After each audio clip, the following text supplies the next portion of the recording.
ओम नमो भगवते वासुदेवाय नमः। पिछला अध्याय 13 पुरुषोत्तम मास का महात्म्य कथा 13 मैंने आपके साथ शेयर कर लिया है। अब आगे की कथा अध्याय 14 में आपके साथ यहाँ पे शेयर करने जा रही हूँ। श्री नारायण जी बोले, इसके बाद चिंता से आतुर राजा धीरधनवा के घर वाल्मीकि मुनि आए, जिन्होंने परम अद्भुत तथा सुंदर रामचंद्र जी का चरित्र वर्णन किया है। राजा धीरधनवा ने दूर से ही वाल्मीकि मुनि को आते हुए देख के घबराहट के साथ जल्दी से उठ के भक्ति युक्त हो उनके चरणों में दंडवत प्रणाम किया। भली भांति पूजा कर उत्तम आसन पर ऋषि को बैठा के उनके चरणों को गोद में लेके दोनों हाथों से धोया। उस चरणोदक को बड़े हर्ष के साथ सिर से धार कर शुभ पक्षी के पास स्मरण करता हुआ राजा धीरधनवा ने मधुर वचन में यो कहा। धीरधनवा ने बोला, हे भगवान, इस समय मैं कृतकृत्य हूँ, भगवान भाग्यवान हूँ, मेरा जन्म सफल हुआ। हे प्रभु, आज मेरा मनोरथ पूर्ण हुआ।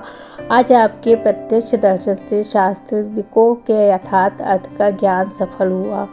हे जगत के पावन करने वाले, आज मैं अपने भाग्य का वर्णन करूं।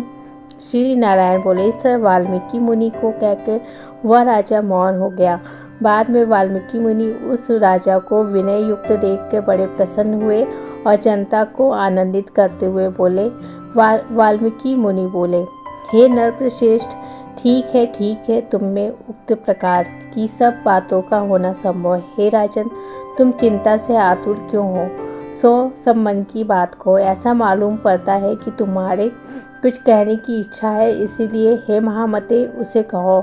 राजा धीरधनवा बोला, आपके चरण कमल की कृपा से हमेशा सुख है, परंतु हे विद्वान, हमारे हृदय में एक बड़ा संदेह है। वन में होने वाले शुक पक्षी के मुख से निकले हुए बाढ़ के समान उस वचन को दूर करे। किस प्रकार मैं शिकार खेलने के लिए गहन वन में निकल गया, वहाँ भ्रमण करता हुआ एक तालाब देखा, उसका जल पिया। बाद में थकावट दूर करने के लिए एक बड़े वट वृक्ष के नीचे बैठ गया। अत्यंत घनी तथा सुंदर छाया वाले और मन एवं नेत्र को आनंदित देने वाले उस वृक्ष पर बैठे हुए सुंदर शूक पक्षी को देखा। जब उस शूक पक्षी पर हमारी दृष्टि गई, तब उसने हमारे सम्मुख होकर एक श्लोक पढ़ा। इस पृथ्वी पर विद्यमान अतुल सुख को देखकर तू तत्व को चिंतन नहीं करता है, तो इस संसार के पार कैसे जाएगा? मैं इस प्रकार शुक पक्षी के वचन को सुनकर विस्मित हो गया। हे ब्राह्मण, मैं नहीं जानता उस शुक पक्षी ने क्या कहा। इस हमारे हृदय के संदेह को आप दूर करने के योग्य हैं। हमारा राज्य सुख तथा सुंदर 4 पुत्र, सुंदर पतिव्रता स्त्री, हाथी, घोड़ा, रथ, सेना है। ब्राह्मण, ये सब अतुल समृद्धि है। इस समय हमें किस पुण्य से प्राप्त है, यह सब विचार संक्षेप में कहने के आप योग्य हैं।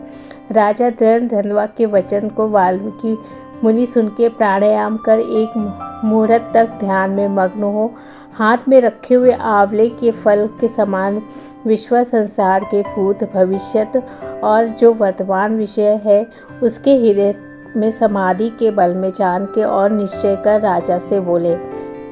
वाल्मीकि मुनि बोले, हे राजाओं में श्रेष्ठ, अपने पूर्व जन्म का चरित्र तुम सुनो। हे राजेंद्र, पूर्व जन्म में आप द्रविड़ देश में ताम्रपर्णी नदी के किनारे वास करने वाले सुदेव नामक ब्राह्मण थे। धार्मिक, सत्यवादी, जो मिल जाए उतने ही में ही संतोष करने वाले, वेदाध्ययन में संपन्न, विष्णु भक्ति में परायण रहा करते थे। आपने अग्निहोत्र आदि यज्ञों के द्वारा भगवान हरि को प्रसन्न किया। इस प्रकार कहते हुए तुम्हारी गुणवती स्त्री थी, वह गौतम ऋषि की सुंदर कन्या गौतमी नाम के से प्रसिद्ध शंकर की सेवा में तत्पर पार्वती के समान तुम्हारी प्रेम से सेवा करती थी। गृहस्थाश्रम धर्म में धर्मपूर्वक वास करते हुए बहुत समय ही बीत गया, परंतु तुम्हें कोई संतान नहीं हुई। एक दिन अपनी स्त्री से सेवित आसन पर बैठा हुआ दुखित ब्राह्मण गदगद स्वर से बोला, आई सुंदरी, संसार में पुत्र से बढ़कर दूसरा सुख नहीं है, और तब दान से उत्पन्न पुण्य दूसरे लोक में सुख देने वाला होता है। शुद्ध वंश में होने वाली संतान इस लोक में तथा परलोक में कल्याण करने वाली होती है। उस श्रेष्ठ पुत्र में ना मिलने से मेरा जीवन निष्फल है। ना तो मैंने पुत्र को प्यार किया, ना वेद पढ़ने के लिए सोने से जगाया, ना तो उसका विवाह किया, इसलिए मेरा जन्म व्यर्थ चला गया। अभी मेरी मृत्यु हो, मेरे को आयुष्य नहीं प्रिय नहीं है। इस प्रकार अपने पति प्रिय का वचन सुनकर स्त्री गौतमी खिन्न मन हुई। बाद धैर्य धारण करती हुई प्रिय वचन बोलने में चतुर, प्रिय पति के प्रेम में मग्न वह स्त्री अपने पति को समझाने के लिए सुंदर वचन बोली। गौतमी बोली, हे पारेश्वर, अब इस तरह तुच्छ वचनों को न कहिए। आपके समान भगवत भक्त विद्वान लोग मोह को प्राप्त नहीं होते हैं। हे विभो, आप सत्य धर्म में तत्पर रहने वाले हो। आपने स्वर्ग को जीत लिया है। हे सुव्रत अर्थात हे सुंदर व्रत करने वाले, आप जैसे ज्ञानी को पुत्र से सुख की प्राप्ति कैसी अर्थात यानी पुरुष पुत्रों से होने वाले सुख की इच्छा नहीं करते। हे ब्राह्मण, पहले चित्रकेतु नामक राजा पुत्र शोक से संतप्त हुआ, तब नारद और अंगिरा ऋषि के आने पर पुत्र शोक से मुक्त हो संसार से उद्धार को प्राप्त हुआ। इसी प्रकार राजा अंगवेद नामक दुष्ट पुत्र के कारण रात्रि के समय वन को चला गया। इसी तरह हे स्वामिन, आपको भी संताति दुख देने वाली होगी।